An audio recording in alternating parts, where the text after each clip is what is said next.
Ser podcast. Jesús Callejo, una semana más, bienvenido de nuevo a Ser Historia. ¿Qué tal, Nacho? Pues una semana más, aquí con toques artísticos y sobre todo con centenarios, y en este caso con medios centenarios, que es lo que estamos celebrando en esta ocasión.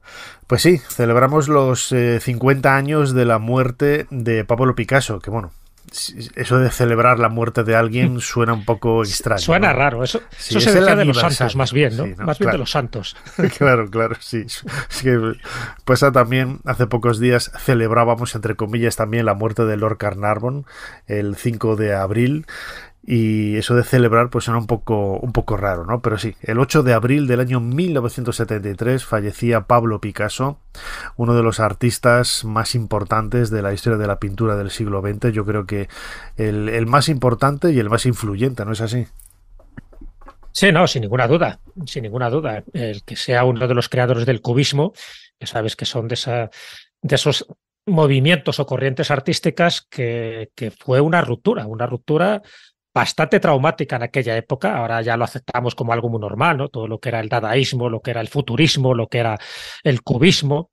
Pero en aquel momento el cubismo, y estamos hablando de principios del siglo XX, pues supuso un verdadero trauma para galerías de arte, para marchantes también de cuadros y de esculturas en general, porque se rompía un poco ese concepto clásico, ¿no? De que las cosas eran como tenían que ser y si una manzana era una manzana no la tenías que deconstruir. Al final, Picasso, con esa visión de futuro que tenía, ese genio artístico, eso es lo que nadie discute, ¿no? Que fue un innovador en muchísimas cosas, pues evidentemente generó muchísima expectativa en el mundo artístico, pero como todo el mundo sabía que era, pues eso, que era un auténtico genio, que a todo lo que tocaba lo convertía en oro, pues se fue aceptando poco a poco, no fue el único, ¿no?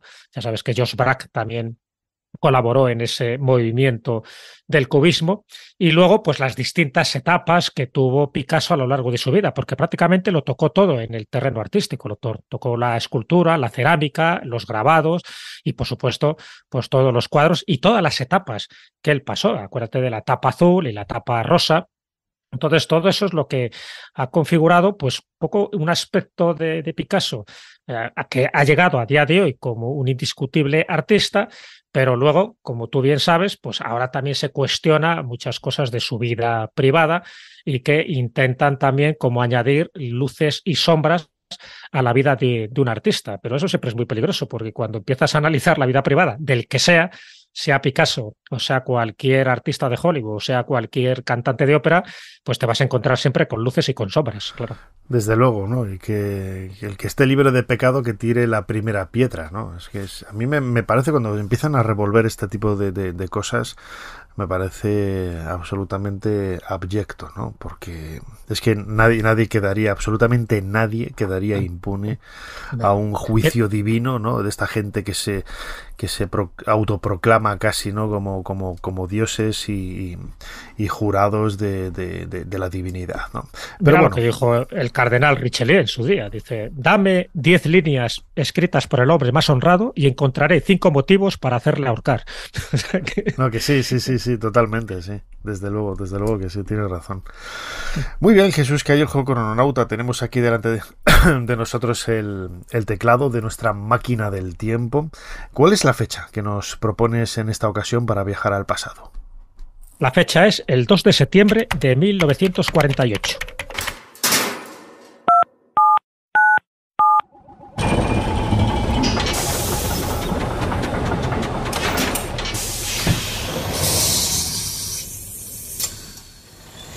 Adelante, pasen.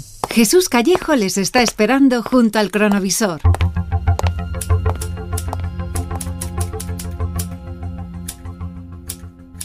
Bueno, Jesús, nunca me habías llevado una peluquería. Claro, para que no nos tomen el pelo. Eso está guay, ¿eh? ¿Dónde estamos? Cuéntame. Bueno, pues estamos en Villaurís, que es un tranquilo pueblo de la Costa Azul, en el sur de Francia, en la peluquería de Eugenio Arias. Y Eugenio Arias, que es un personaje muy emblemático y muy importante en la trayectoria, en la biografía de Picasso, pues estamos en el momento en que le está cortando el pelo a Picasso, porque Picasso, a ver, es muy supersticioso. es una de las personas que no le gusta que le corten el pelo personas que no sean de su confianza, por eso normalmente eran sus mujeres o sus amantes las que le cortaban el pelo, pero en este caso en Villaurís ha oído hablar de Eugenio Arias, porque aunque ya se habían conocido unos años anteriores, ya se habían conocido en Toulouse en 1945, pero fue en Villaurís donde se forja una amistad, ¿no? Una amistad que dura 26 años, hasta la muerte de Picasso. Pero en este caso, en el 48, es cuando acude a su peluquería para que le corte el pelo, porque una de las mayores preocupaciones que tiene el pintor es que alguien se apropiara de su cabello recién cortado. En fin, él pensaba que en el cabello es donde estaba su potencia y si alguien podía hacer algún tipo de mal de ojo, pues era muy supersticioso. Luego te comentaré incluso pues algunas de las circunstancias que le atormentaron a Picasso en relación con la superstición. Entonces, bueno, pues claro, en agradecimiento, sabes que poco a poco le iba dando obras de arte, le iba regalando pues cuadros, cerámicas. Eso es lo que ha hecho que a día de hoy en Buitrago de Lozoya, en Madrid, pues haya un museo, gracias a la donación que hizo en su momento Eugenio Arias y gracias pues a todas las veces que le cortó el pelo y a todos los regalos que le iba haciendo periódicamente. Por eso hemos venido en este momento. También, Eugenio Arias coincidía con él a nivel político. Estamos hablando también de un republicano, en fin, de alguien que también sufrió las consecuencias de la guerra civil y por lo tanto tuvieron que exiliarse a Francia. Entonces, bueno, pues había muchos puntos en común y en esta tertulia, cuando le estamos viendo cortar el pelo, pues está claro que están hablando pues, de las cosas que más les apasionan, que es, bueno, pues aparte de su exilio político, aparte de los toros, que también les gustan los dos los toros, pues también hablan de mujeres y hablan pues de todo este tipo de cotilleos que son los que se utilizaban, o por lo menos eran más propios en una peluquería de caballeros, que era lo que había ahí, ¿no? Pero es verdad que desde ese momento se va atesorando una colección por parte de Eugenio Arias.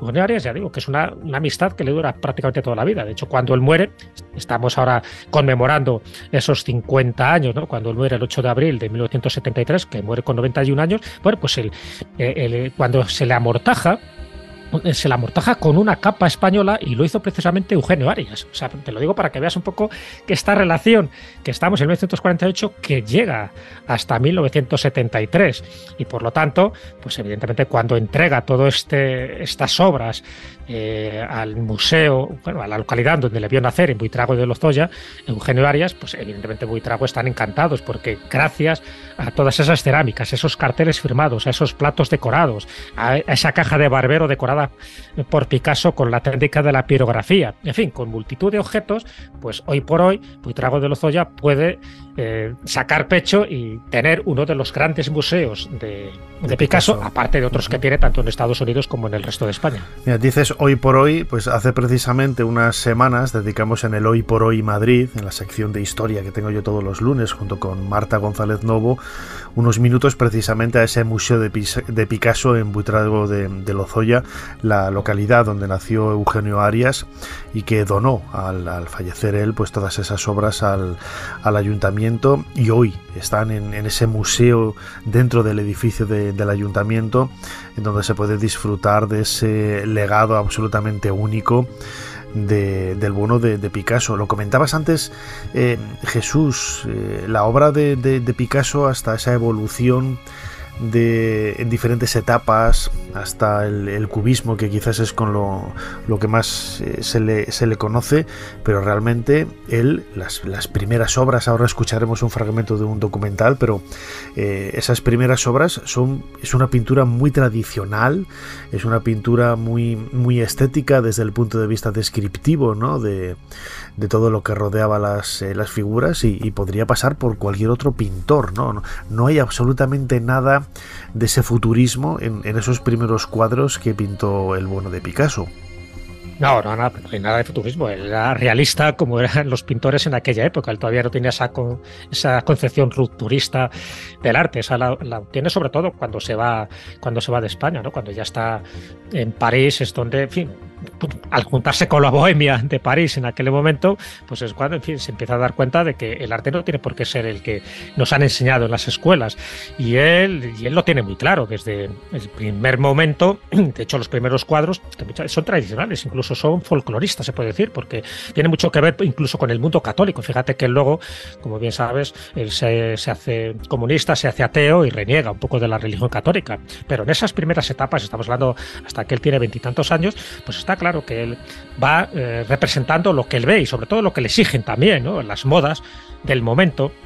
Incluso hay cuadros que incluso se refleja la muerte, la enfermedad, hay algún que otro crucifijo. En fin, esto dentro de la trayectoria de Picasso llama un poco la atención porque, hombre, si Picasso no creía en estas cosas, ¿por qué hacía estos cuadros? Porque evidentemente fue evolucionando, porque fue pasando de un estilo a otro hasta que llega esa tapa azul y esa tapa rosa, que es donde él va haciendo retratos, en fin, de sus mujeres, de sus amantes, de saltimbanquis, escenas circenses. Es decir, él va cambiando de muchísimas temáticas a lo largo del tiempo, pero las primeras, cuando tú lo ves, verás pues que hay incluso, pues eso, cuadros de niños, personas enfermas que están dando el viático, cuadros muy realistas que entraríamos dentro de esa categoría casi costumbristas, ¿no? Porque son muy descriptivos del ambiente que él vivió en esos primeros años. Ahora escucharemos, como decía, ese fragmento de un documental, pues en La Coruña también, porque él iba un poco siguiendo las huellas de su padre. Pues todo ello pues muy costumbrista, ¿no? Muy de finales del 19. Él creo que nació en 1881, ¿sí? Y recreaban un poco pues esa vida de la España de finales del 19 y comienzos del 20, ¿no? Sí, por eso te digo que eso es algo muy normal, pero ahí es donde se le vio claramente que era una artistazo, ¿no? Porque también él era hijo, no lo olvidemos, él era hijo de un artista que era José Ruiz Blasco, y que al final son los que, bueno, se trasladan la familia, estaban en La Coruña, también estuvieron en la etapa de Barcelona, una etapa además donde él se empieza a relacionar ya con otros pintores, con otros artistas, como era Ramón Casas y Santiago Rusiñol, en el famoso bar de El Catregats, y todo eso es lo que le va haciendo evolucionar la pintura, pero hasta que da ese salto de Málaga, La Coruña, a Barcelona, pues evidentemente se va notando toda esa trayectoria costumbrista, pero muy interesante, ¿no? Porque es como que va aprendiendo muy rápido, va asumiendo y asimilando muchas de las tendencias artísticas que se estaban produciendo, porque Ramón Casas ya también estaba haciendo sus pinitos, ¿no? Un poco en esa transgresión artística, igual que le pasaba a Santiago Rusiñol, y poco a poco se va notando en su arte, y también se va notando en su arte el estado de ánimo. O sea, no era un estado de ánimo un poco deprimido el que existió, ¿no? en la época de su juventud, donde, en fin, las pasó canutas porque tenía un carácter un poco difícil, ¿no? Incluso ahí tuvo sus primeros amores, es donde se enamora de su prima Carmen, ¿no? Cuando él tenía, no sé si 10 o 11 años, pues eso también lo va reflejando en algunos de los bocetos, en algunas de las pinturas. O sea, es muy interesante ver cómo va evolucionando y cómo va pasando de un estilo a otro, y sobre todo de la concepción que él tenía de la realidad y de la forma de relacionarse con otro tipo de artistas, donde a veces se les criticaba, hacía cuadros que eran muy críticos, eran muy irónicos, pero solo entendía el mensaje aquel al que iba destinado ese cuadro. Decía Fernand, el primer amor de Picasso, poseía una naturaleza que buscaba su propio tormento. Barcelona y un café literario llamado Els Quatre Gats. Ya en 1900 lo frecuentaban poetas y escritores, músicos y artistas, entre ellos el joven Pablo Picasso. Picasso solía impresionar a sus amigos haciéndoles esbozos que imitaban el elegante estilo de café de Toulouse-Lautrec. Le considerábamos, ha recordado más tarde uno de los contertulios, un héroe legendario. Autorretrato a la edad de 19 años. Así es como Picasso se dibujaba a sí mismo. Tan solo 19 años y ya sus ojos parecían haberse asomado a las tinieblas del mundo. Ciencia y caridad le valió una mención honorífica en la Exposición Nacional de Bellas Artes de Madrid en 1897. Picasso tenía 16 años cuando lo pintó. Su padre posó para la figura del médico. Este había de ser el primero de los muchos lechos de muerte a los que asistió Picasso. La Coruña, húmeda y fría. Una ciudad que Picasso detestaba. Su hermana María de la Concepción murió aquí de difteria. Su familia se trasladó aquí cuando Picasso tenía 10 años. Su padre era profesor de arte en el instituto local. La Academia de Bellas Artes, en la que Picasso ingresó en 1892. Aprendió tan rápidamente que a la edad de 14 años su padre le legó en vida su paleta y sus pinceles y, según la leyenda, juró no volver a pintar jamás. A los 14 años, decía Picasso, dibujaba como Rafael. Jamás dibujé como un niño.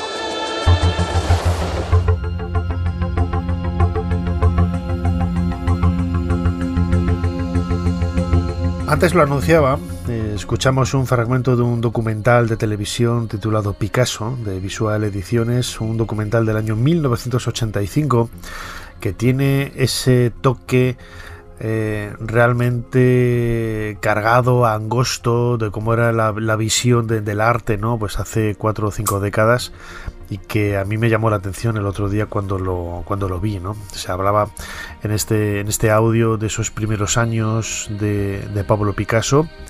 Y Jesús, continuando un poco en esa evolución, ¿no? del artista, uno de los detalles que a mí siempre me ha llamado la atención de Picasso era esto. Clara Tauces, quizás como grafóloga, ¿no? Nos podría dar más detalles de lo que voy a comentar, pero la claridad de su firma, ¿no? O sea, se leían perfectamente todas las letras, no es como sucede con otros artistas, en donde quizás tienes que poner un poco más de ojo, ¿no? Para ver cómo qué es lo que se puede leer ahí, ¿no? Pero la firma de Picasso era muy clara, ¿no? Y yo creo que nos está haciendo también un poco hincapié en la propia transparencia del personaje, ¿no? La naturalidad que él tenía a la hora de afrontar la vida y sobre todo su arte, ¿no? Sí, su arte, su forma de concebir el mundo, que era ponerse el mundo por montera. Eso lo demostró varias veces, ¿no? Era un bon vivant, un poco al estilo de Hemingway también. Y su firma, claro, su firma tiene dos lecturas. Una es la que acabas de decir, es decir, en la firma se ve claramente su fuerza, ¿no? El poderío, las cosas que él hacía, las hacía con pasión. De hecho, eso es lo que le generó muchos disgustos, ¿no? Porque también amaba apasionadamente a sus mujeres, pero también las destruía de alguna manera, ¿no? O sea, que las utilizaba, igual que utilizaba también a los amigos, ¿no? Con Juan Gris, pues en fin, tuvo sus más y sus menos y era su amigo, pero cuando tuvo que criticarle, le criticó. Es decir, era un hombre con mucho genio, con mucha pasión, en algunos casos con violencia, también así es descrito en algunas de sus biografías, pero también la firma tiene ese carácter crematístico, vamos a decir, es que su firma valía muchísimo. Entonces, en ese sentido, hay varias anécdotas que se le atribuyen a Picasso y que yo creo que tienen su lógica y su razón de ser. Te cuento una de ellas. Cuentan que Picasso, estando una vez en un bar con amigos, pues decide invitarles, ¿no? Entonces el dueño del bar reconoce a Picasso y le dice, no, por favor, no hace falta que usted pague, sencillamente firme aquí en una servilleta, hágame un dibujito y ya con eso me siento como recompensado. Y entonces lo que dice Picasso, dice, no, hombre, no, yo solo quiero pagar la cena, no quiero comprarle el restaurante, porque sabía perfectamente que esa servilleta con su firma valía mucho más dinero, que la cena, sí. ¿No? Hay otra anécdota, lo digo para que veas un poco ya la fama que él tenía y cómo su firma era muy valorada. En otra ocasión se encontraba Picasso descansando en una playa del sur de Francia y en un determinado momento pues se le acerca un niño con un papel, ¿sabes? Así en plan tímido, y le pide un dibujo dedicado. Claro, rápidamente Picasso se da cuenta que el niño ha sido mandado por sus padres, sí. Claro, para que le haga ahí un autógrafo y luego venderlo. Entonces lo que hace Picasso es que destroza el papel y pinta el autógrafo, pero en la espada del crío, ¿sabes? Y entonces, días más tarde, en una reunión entre amigos, relató lo sucedido y comentó entre risas a sus amigos. Dice, me gustaría saber si le han vuelto a lavar al niño. Bueno, sí, está fenomenal. Para que veas un poco también el sentido del humor, como diciendo, bueno, sí, todo el mundo quiere que mi firma, ¿no?, quede estampada en el papel o en el autógrafo que sea, pues vale, firma en la espada del niño. A ver qué pasa ahora, ¿no? Vale, sí, la firma valía muchísimo, es verdad que en aquella época su firma era oro. Mira, se me estaba ocurriendo, yo no conocía esa anécdota, pero si yo hubiera sido Picasso, me hubiera acercado donde los padres y le hubiera hecho un dibujo en la arena, en la playa, también. y lo hubiera firmado y con una dedicatoria y mucho amor y todo lo que quieras, pero a ver cómo te llevas eso. Nada, hubieran hecho una foto y vamos a llevarnos la foto. Qué grande, qué grande. Ese era el carácter de de Picasso, que ya digo que eso le granjeó muchas amistades, pero también muchísimas enemistades, ¿no? Y de hecho, muchas de las enemistades que tuvo fue también dentro del mundo católico, del mundo religioso. Él renegó del catolicismo, él consideraba que era una religión opresora. Fíjate, y esto lo hace muy curioso porque, mira, ya que estamos de anécdotas, no sé si sabes lo que pasó en su nacimiento. Él vivió de milagro, ¿no? Porque su nacimiento fue muy complicado, tanto que la comadrona le dio por muerto, ¿no? Le abandonó sobre una mesa para poder atender a la madre y fue su tío Salvador, o sea, curioso nombre, su tío Salvador, que era médico, y al verlo en la mesa, lo que hace es que le lanza una bocanada del humo del puro que estaba fumando, lo que le hizo al niño empezar a llorar, ¿no? Reaccionó. Pero si no hubiera sido por eso, fíjate, esto lo cuenta Norman Mailer. Norman Mailer tiene un libro biográfico del pintor que se llama Picasso, retrato de un artista joven, y cuenta esto, ¿no? Como la partera prácticamente la abandona, como diciendo, bueno, este niño ya ha nacido muerto, y el humo del puro del tío Salvador le salvó. Bueno, pues yo creo que ese tipo de elementos, que él luego lo conoció, ¿no? Cuando se lo contó su madre, le fue condicionando. Y una de las cosas que le condicionó también fue la muerte muy temprana de su hermana Conchita. Ella muere de difteria a los 7 años y Picasso, que él tenía por entonces unos 13 años, hace un pacto con Dios. Entonces él hace un pacto con Dios como diciendo, ya con 13 años ya era muy conocido, cómo pintaba y ya se sabía que era un auténtico genio. Entonces hace un pacto con Dios diciendo que si su hermana vive, que él dejará de pintar. Entonces, bueno, pues como su hermana murió, él echó la culpa a Dios y también un poco se responsabilizaba a él porque a lo mejor no hizo el pacto bien hecho, ¿no? Y entonces desde ese momento renegó un poco del cristianismo, del catolicismo y bueno, y se incorporó un poco también esa faceta de supersticioso, ¿no? Él de hecho coleccionaba esculturas y máscaras tribales africanas, que hay mucha gente que no lo conoce, le interesaba muchísimo, igual que las esculturas íberas. Bueno, de hecho tuvo algún problema, ya sabes, en el Museo del Louvre por esas esculturas íberas. Ya hablamos de él. Ya lo hablamos en cronovisor, sí, sobre el monográfico anterior, que le acusaron también del robo de la Mona Lisa junto con Guillén Apollinaire, que también era otro de esos aventureros del momento. Pero, fíjate, no quiso hacer testamento por una razón. Nunca hizo testamento, porque pensaba que hacer testamento era como atraer a la muerte. Entonces, claro, eso generó luego muchos problemas a su última esposa, porque luego había que dividir, ¿no? Y hubo un juicio, ¿no? con el hijo natural y con los hijos naturales y con los hijos legítimos que tuvo. Y no le gustaba cruzarse, por ejemplo, con un gato negro, no le gustaba que se abriera un paraguas en su casa, que las tijeras estuvieran sobre la cama. En fin, cosas de este tipo que dices, parece mentira que una persona tan inteligente como Picasso, pues al final cayera en este tipo de supersticiones. Bueno, era malagueño, era andaluz, evidentemente dentro de un contexto religioso en el que se educó, pues está claro que eso le condicionó el resto de su vida, a pesar de que él presumía de ser comunista y de ser ateo. Fíjate, antes lo comentábamos, ¿no? Hicimos varios cronovisores ya sobre la figura de Picasso, uno de ellos dedicado es profeso a él y el otro en donde aparecía de soslayo, ¿no? en ese tema en el que había una cronoficción también de Mona León Siminiani dedicado al robo de la Gioconda, en donde él también se vio un poco atrapado, ¿no? En esa investigación y en ese juicio. Pero desde luego, Jesús, lo comentabas ahora, la figura de Picasso quizás es uno de esos aspectos más iba a decir insólitos, sí, ¿no? Es ese apego que tiene, como sucede con muchísimos otros artistas, un apego y un vínculo a todo aquello relacionado con lo mágico, con lo sobrenatural, con las supersticiones. En definitiva, la vida de una persona absolutamente singular y única, con cosas absolutamente singulares y únicas también. Sí, no, desde luego.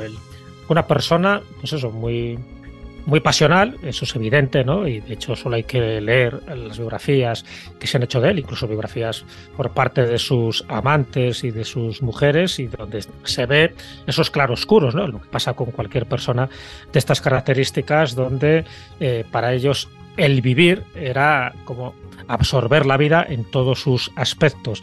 Incluso hay una frase suya que resume en parte su ego, pero también su genio. Él decía, cuando era pequeño, mi madre me decía, si te haces soldado, llegarás a general. Si te haces cura, llegarás a papa. dice, yo quería ser pintor y he llegado a Picasso. Eso te da idea un poco del concepto que tenía sobre sí mismo. Sabía que hiciera lo que hiciera iba a llegar a lo más alto, ¿no? Porque tenía ese genio en los dos sentidos de la palabra, es decir, genio como artista, pero genio como una persona que fue tildada en su momento pues de misógino, también de narcisista, también de una persona violenta en sus relaciones con las mujeres y con algunos amigos. En fin, todo ese tipo de cosas, evidentemente, claro, que las tuvo. En fin, vivió 91 años. Esos 91 años, pues le pasó prácticamente mucho de todo. Y le paró muchísimo, ¿no? Y de hecho, fíjate, cosas que él hace muy llamativas, ¿no? Cuando ya él es muy conocido y, por supuesto, es millonario, él compra el castillo de Bovenard, que por cierto es donde está él enterrado, ¿no? Él lo compra en 1958 y lo compra porque está a los pies de una montaña, que es la montaña de Saint-Victoire. La montaña de Saint-Victoire es la montaña que obsesionó a Cézanne. Cézanne pintó esa montaña porque, no sé, por alguna razón él veía que era un lugar mágico. La pintó 87 veces. Estamos hablando de la Provenza francesa. Y Picasso, como sabía esa obsesión que tuvo Cézanne con esta montaña, cuando se entera de que el castillo de Bovenard está a la venta, ya digo que está en la falda de la montaña de Saint-Victoire, lo compra, porque él considera que la energía que tiene esa montaña, si le influyó también a Cézanne, también le podía haber influido a él en su obra. Y a fe que también ocurrió, porque los últimos años de su vida, pues estuvo en este castillo de Bovenard y también estuvo en Notre-Dame de Vie, que es donde él muere, ¿no? Que fue la última guarida del Minotauro. El Minotauro le llamaban así también a algunos amigos suyos porque él hizo bastantes aguafuertes del Minotauro y le veía como un Minotauro, es decir, que tenía una fuerza genesíaca, una fuerza de la naturaleza tremenda. Pero bueno, te cuento esta anécdota para que veas que la montaña de Saint-Victoire, ya tengo una montaña mágica, una montaña que le encandiló a Cézanne, pues también le encandiló a Picasso y pensaba que era un lugar sagrado, que era un lugar donde las energías le podían influir y que le podían ayudar dentro de su creatividad, igual que le ayudaron pues las 7 u 8 mujeres importantes que pasaron por su vida. Naturaleza muerta sobre pedestal. En 1927 conoce a una muchacha de 17 años a la salida de unos almacenes parisinos y la seduce. Esta naturaleza muerta es un gozoso retrato de ella. La cabeza es un cuenco de frutas, los pechos 2 manzanas maduras. Picasso se representa a sí mismo como una vieja jarra. Picasso tiene ya 50 años. Marie-Thérèse Walter se convierte en su mejor modelo. La pinta de un modo obsesivo, una y otra vez, cautivado por su juventud y voluptuosidad. El color retorna a su arte. El viejo pintor prescinde de sus claves. Aquel tierno amor adolescente se convierte en motivo de una encantadora serie de retratos. Marie-Thérèse leyendo. Picasso juega con las formas curvas de su modelo. Las rimas plásticas se convierten en rimas cromáticas.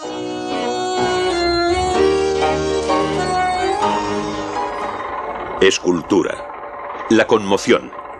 La inspiración impulsa a Picasso a esculpir una serie de bustos monumentales de su joven amante. Una vez más, persigue lo primitivo.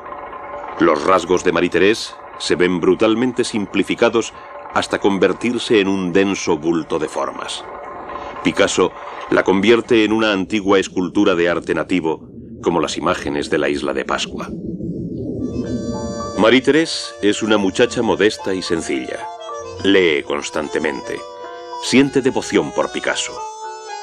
De nuevo la pinta en forma de cesta de fruta, repleta de jugosos frutos que maduran al sol.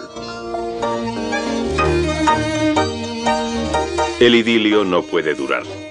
Picasso y Marie-Thérèse mantienen furtivamente el romance en la playa, en el jardín. Picasso no se decide a abandonar a Olga. Marie-Thérèse se desvanece.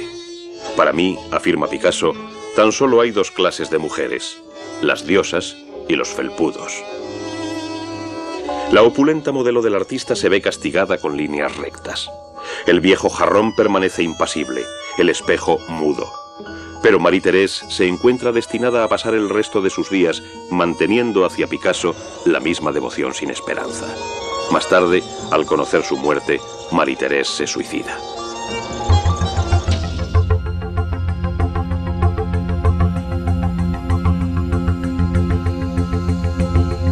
Jesús, acabamos de escuchar un nuevo fragmento de ese documental Picasso de Visual Ediciones, un documental de hace, pues de 1985, ¿no? De hace casi 40 años, en donde se hablaba precisamente de cómo él interactuaba con las mujeres.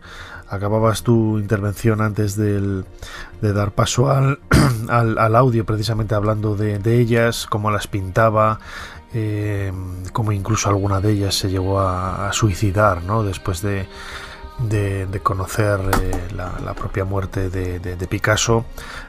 Todo ello marcó, ¿no? Un poco la historia de este artista. Y bueno, pues y esos puntos oscuros, ¿no? Lo podremos ver ahora con ese presentismo y ese paso del tiempo de su trato con las mujeres, ¿no? Sí, no, es que es una faceta fundamental en la vida y en la obra de Picasso. Hay que reconocer que sus mujeres no eran más que mujeres, es decir, en el sentido que eran musas, eran mujeres que las pintó hasta la saciedad con distintas formas, en distintas posturas, en fin, a Dora Maar, por ejemplo, Dora Maar, que era una pintora y una artista francesa, que era fotógrafa además, es la que documentó todo el proceso del Guernica de 1937, pues a Dora Maar la pintó en uno de los cuadros, es la mujer que llora, porque siempre pensaba que esta mujer pues estaba llorando y bueno, y de hecho la dio también palizas, en fin, hay toda una parte ahí de Dora Maar increíble porque cae luego en la depresión, va pasando de hospital en hospital psiquiátrico y cuando ella muere en 1997, Dora Maar lega todas sus posesiones que eran muchos cuadros de Picasso, hasta 130, y también todas fotografías. Por una parte las dona a su padre, pero por otra parte las dona a un monje, porque ella se hace muy religiosa, muy mística, y dijo una frase, Dora Maar, muy interesante, que dice que después de Picasso, solo Dios. Es decir, que para ella, a pesar de que lo pasó muy mal con Picasso, pero una vez que Picasso la abandonó y cayó en esta depresión, ella, al final, su refugio fue en la religión, diciendo esa frase que me parece que es más que una frase, ¿no? Después de Picasso, solo Dios. Es decir, el único refugio, el único consuelo que ella encontró fue en la religión y fue pues donando todas estas cantidades de cuadros y de fotografías a un monje de un monasterio. Bueno, esto un poco nos indica el tipo de mujer que también entró en relación con él, pero cuidado. Tuvo, por ejemplo, la de Jacqueline Roch, que fue su última. Él se casó 2 veces y su segunda esposa fue Jacqueline Roch. También tuvo sus más y sus menos. De hecho, fue la mujer un poco más odiada del círculo de Picasso, ¿no? Porque cuando murió Picasso, ese 8 de abril de 1973, ella, Jacqueline, impidió que en la comitiva que acompañaban al féretro estuvieran los otros hijos de Picasso, que era Maya, o que era Claude, o que era Paloma, ¿no? Solo estuvo su hija Catherine y Paulo, que ya tenía 52 años en aquel momento, que era su primogénito. Claro, eso no gustó al resto de la familia. Tenía una familia bastante amplia. Jacqueline Roch hizo lo posible para amargar la existencia al resto de los familiares que tenía Picasso. En fin, eran mujeres también con un carácter fuerte. François Guillot, por ejemplo, fue la única que prácticamente le dejó plantado, se marchó con sus 2 hijos, con Claude y Paloma, y eso un poco como dando un golpe en la mesa, como diciendo, bueno, a mí Picasso me ha ayudado muchísimo, pero yo no voy a estar bajo su figura yugo, continuamente, ¿no? Sí. Y de hecho ella escribe una obra que se llama Vivir con Picasso, donde, en fin, da una serie de aspectos de la personalidad de Picasso pues que no le dejan muy bien parado, ¿no? Pero bueno, pero efectivamente es lo que ella cuenta y es lo que ella vivió y lo que ella compartió. Es decir, que no se puede desligar de la vida de Picasso estas mujeres que fueron fundamentales en su vida, en su obra, y donde se ve claramente cómo, de alguna forma, las utilizó, pero cómo ellas también, en parte, se beneficiaron de la relación con Picasso por la fama que les dieron, por el dinero que obtuvieron. De hecho, cuando se casa con su primera mujer, con Olga Koklova, no la concede el divorcio, a pesar de todas las infidelidades que hizo Picasso, pero no la concede el divorcio porque no quería compensarla, porque sabía que Olga Koklova, si tenía el divorcio, la tenía que dar no sé cuántos millones de francos y de dólares, y no quiso para nada. En fin, este es Picasso, hay que reconocerlo y eso también hay que ponerlo en claro, pero evidentemente eso no empaña para nada toda la genialidad que tuvo Picasso a lo largo de su vida y sobre todo la aportación que hizo a la cultura, que hizo al arte y las donaciones y las grandes obras de generosidad que también tuvo con muchísimas personas y con muchísimas instituciones. Pero está claro que también hay que contar esos claroscuros, porque lo mismo que le pasó a él le ha pasado a cualquier pintor o cualquier artista que analizáramos su vida. Desde luego. Nos quedamos un poco con su arte, con su obra, con su legado, que es lo importante. Criticamos esos aspectos personales que desde luego nada tienen que bueno, iba a decir ensombrecer, claro, sí, ensombrecen de alguna forma, ¿no? Pero de ahí yo creo que ahí está la riqueza de la biografía de Pablo Picasso, de quien acabamos de conmemorar esos 50 años, un 8 de abril del año 1973, fallecía en Francia, y aquí lo recordamos con un nuevo cronovisor. Yo creo que no hay tantos personajes que hayan aparecido por el cronovisor como Pablo Picasso. Jesús Callejo, crononauta, como siempre, muchísimas gracias una vez más por habernos ayudado a hacer un poquito más de historia. Muchísimas gracias a ti, Nacho, y nos vemos en el próximo cronovisor con los engranajes bien engrasados.